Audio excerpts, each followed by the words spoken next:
Okay, and what we want to do in this video is come to the very last non-price determinant of demand. Now, technically, according to the IV, this is no longer a determinant of demand. You could be saying, well, John, why are you doing it? Why not? Just to try to be complete. Now, this is not something, if you were asked for like 4 or 5 reasons that would cause the demand curve to shift, leave this one out. But I do want you to understand what actually is happening here, because I actually, surprise, surprise, want you to know more based on your study of economics. So again, talking demand, keep the 9 central themes, the first real issue of economics in your mind as we go through. Now, this is great news because we're coming to the end of this slide, I hope. Anyway, I don't think it's coming back. So these are the non-price determinants of demand. These are the only 6 things, and really the first 5, not including this one, that will cause the demand curve to shift. And don't forget, don't say taste of the consumer. Even if I have done something silly like that, I apologize. But you have to say changes, because in economics, we are always concerned with the change in one variable and the effect that that has on a change in another.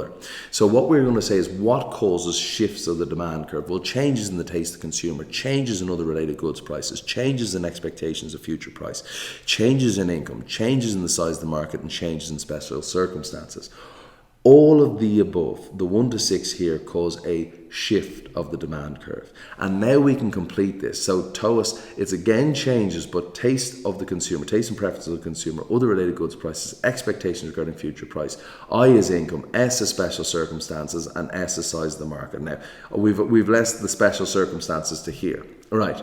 Now, again, I really hope that you're bored of this, but an outward shift of the demand curve just means that every price more is bought, and this is called an increase in demand. An inward shift of the demand curve means that every price less is bought, and this is called a decrease in demand. I hope that makes sense. Now, special circumstances in this case means something that affects demand that was unexpected, unplanned for, and I would say, and wasn't tried to make happen. Okay, forgive my horrific English. So if there was a sudden heat wave, this might increase the demand for ice cream, thus causing an outward shift in the demand curve for ice cream. Nothing crazy there. He looks delighted, fair play to him. Okay, if there was an unexpected rain on a summer's day, let's say, this might reduce the demand for ice cream. Honestly, not for me, but again, they're my preferences and probably telling you a bit more than I really should, causing an increase in the demand curve for ice cream. Okay, so there's no ice cream. Well, not for me. Okay, so now what we're saying is this here is the demand curve for ice cream, and there has been a favorable special circumstance. So essentially what we're saying is, it was a sunny day. Lovely. Okay, well, what happens on a sunny day? Something that could not be brought about, well, at least yet, I assume, by mankind. So as such, there is an outward shift of the demand curve as a result of the favorable special circumstances, meaning that at every price, even though I'm only showing one price here, more is purchased. So an outward shift of the demand curve as a result, an increase in demand as a result of an occurrence of a favorable special circumstance, cause the demand curve to shift outwards, which means that at every price, more is bought, and this is an increase in demand.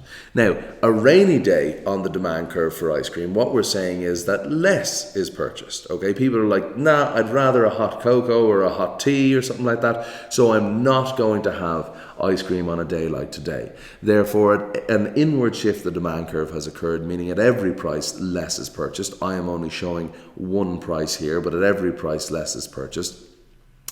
This is an inward shift of the demand curve following an unfavorable special circumstance like rain on a summer's day and its effect on the demand for ice cream. An inward shift of the demand curve means that at every price, less is bought, and this is called a decrease in demand, not quantity demanded, as the price of the good itself hasn't changed. Guys, thank you so much for watching. I really hope this helps, and I very much look forward to seeing you in the next video.